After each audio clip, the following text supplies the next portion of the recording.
সবাই মিলি তখন আমরা শক্তি। আমাদের এই ইউনিটি, আমাদের এই ঐক্যবদ্ধ শক্তিকে আগামীর ইসলামের জন্য কাজে লাগাতে হবে। চিল্লায় বলেন ঠিক কিনা? Specially the Gen Z of Chapainawabganj, the Gen Z of Rajshahi.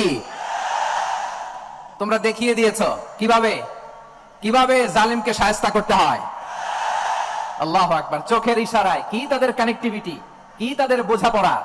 16-17 বছরে যেটা করা যায় নাই, অল্প কয়েকদিনের ব্যবধানে তাদের ইউনিটি গোটা বাংলাদেশকে উজ্জীবিত করেছে। এমন এক দেশের পাশে আমরা প্রতিবেশী হয়ে আসছি, আমাদের অনেক কিছু বুঝে শুনে স্টেপ ফেলতে হয়। চিল্লায় বলেন ঠিক কিনা? আমরা যদি ঐক্যবদ্ধ থাকতে পারি, কেউ আমাদের কিছু করতে পারবে না। এজন্য আগামীর বাংলাদেশ ঐক্যবদ্ধ বাংলাদেশ। আমরা এমন রাজনৈতিক বন্দোবস্ত চাই যেখানে কেউ কাউকে জুলুম করার সাহস দেখাবে না, নতুন করে আর কেউ জালিম হবে না, নতুন করে ফ্যাসিস্ট হওয়ার সাহসটুকু দুঃসাহসটুকু কেউ দেখাতে পারবে না। আমরা স্বাধীনতার পর থেকে এটাই দেখেছি। লুটপাট, দুর্নীতি, মারামারি, দেশের টাকা পাচার আছে না নাই? এগুলোর পুনরাবৃত্তি আমরা চাই। নতুন ভোরের বাংলাদেশে এগুলোর পুনরাবৃত্তি না হোক। জোরে বলেন ঠিক কিনা? আমাদের বিশ্ববিদ্যালয়ের ক্যাম্পাসগুলোতে রিসার্চ হোক, উন্নত মানের রিসার্চ, গবেষণা হোক, যেরকম আমরা অন্যান্য দেশে দেখি। যেই ছাত্রদের হাতে কলম লেগেছে, ওই হাতে অস্ত্রের স্পর্শ না লাগুক। চিল্লায় বলেন ঠিক কিনা? আমরা নতুন ভোরের বাংলাদেশে বুক বাঁধা স্বপ্ন নিয়ে সামনে আগাতে চাই। এখানে এক রাজনৈতিক দল আর এক রাজনৈতিক দলকে শ্রদ্ধা করবে, সম্মান করবে, এমন নেতা আমরা চাই যেই নেতা অসুস্থ হলে আমরা গোটা দেশের জনগণ জায়নামাজ বিছিয়ে মুনাজাতে চোখের পানি ছেড়ে আমার নেতার জন্য কান্না করবো। চিল্লায় বলেন ঠিক কিনা?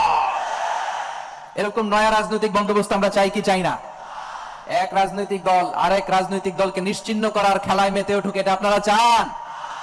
আমরা চাই না। আমাদেরকে সাবধান থাকতে হবে, সচেতন থাকতে হবে। দেখবেন এই যে আমরা ঐক্যবদ্ধ, আমরা সম্প্রীতির বাংলাদেশ গড়তে চাই, আমরা সমৃদ্ধির বাংলাদেশ গড়তে চাই।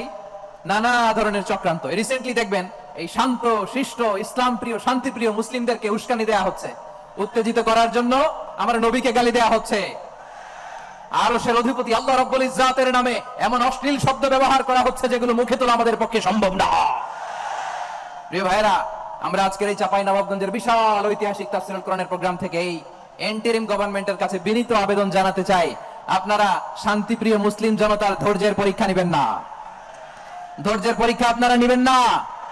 সহ্যের সীমা ছাড়িয়ে গেলে জনতা নিজেই আইন প্রয়োগ করার, বিচার করার দায়িত্ব হাতে তুলে নিবে। এটা আমরা চাই না, এটা আমরা চাই না, আমরা চাই না। যারা আল্লাহ রাসূল সাল্লাল্লাহু আলাইহি ওয়াসাল্লামের সম্মানকে খাটো করে, আল্লাহ এবং আল্লাহর রাসূলকে নিয়ে কটূক্তি করে, অবমাননা করে, শব্দ ব্যবহার করে, অশ্লীল শব্দ ব্যবহার করে, তাদের ব্যাপারে আমরা সর্বোচ্চ শাস্তি কামনা করি। সর্বোচ্চ শাস্তি তাদের জন্য বাস্তবায়ন করতে হবে। বাংলাদেশে ব্লাসফেমি আইন করে। চিল্লায় বলেন ঠিক কিনা? তা না হলে জনগণ যদি বিচার হাতে তুলে নেয়, এই বিশাল জনস্রোতকে থামানো সম্ভব না। আমরা শান্তি চাই কি চাই না? আওয়াজ করে বলেন। আল্লাহর নবীর বিরুদ্ধে, আল্লাহর রাসূল সাল্লাল্লাহু আলাইহি ওয়াসাল্লামের সম্মানকে খাটো করে কবিতার নামে, গদ্যের নামে অশ্লীল শব্দ চয়নকে আমরা মেনে নিব?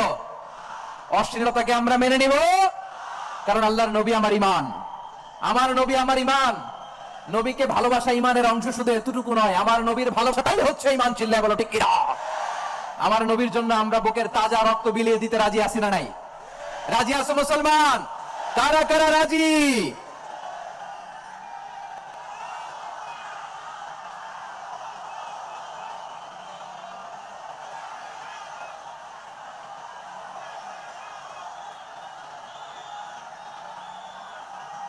মাশাআল্লাহ, মাশাআল্লাহ।